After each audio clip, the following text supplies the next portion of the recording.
ce temps entre Pentecôte et ces ordinations comme un temps de prière, aussi pour les vocations. Et de vivre cela en famille. Alors, ils ont été distribués, ils le sont distribués, des petites pochettes dans lesquelles il y a une icône, un petit livret de prière. Une famille le prend, et puis pendant la semaine elle prie, et puis le dimanche après elle rapporte la mallette, et puis elle est passée à une autre famille. Et je vous rappelle que prier pour les vocations, toutes les vocations, vocation de père et mère de famille, vocation de vie consacrée, vocation de prêtre, de diacre, de religieuse, c'est pas prier pour que ça tombe dans la famille d'à côté, hein. Quand même.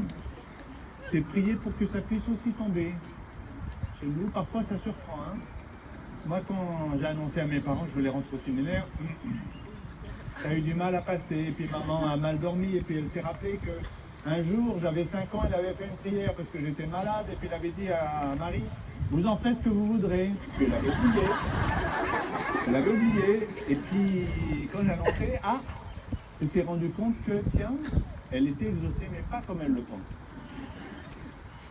Alors, je vous invite à prendre cette prière que nous allons prier ensemble.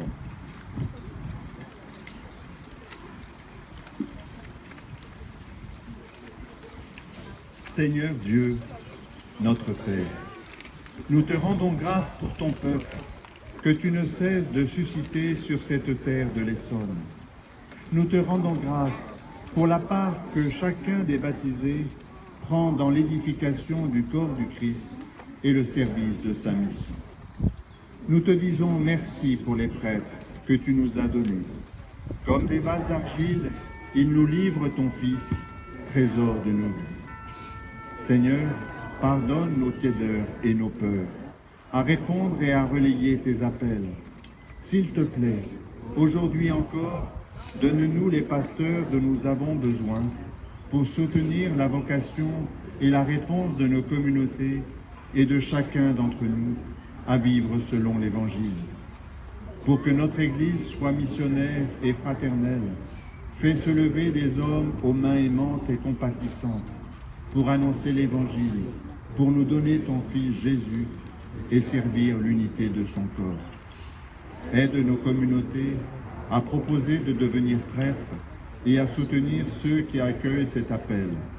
Exauce-nous, Dieu notre Père, et que ton Esprit fasse de nous les serviteurs de ce que nous te demandons par Jésus, ton Fils, notre Seigneur. Parmi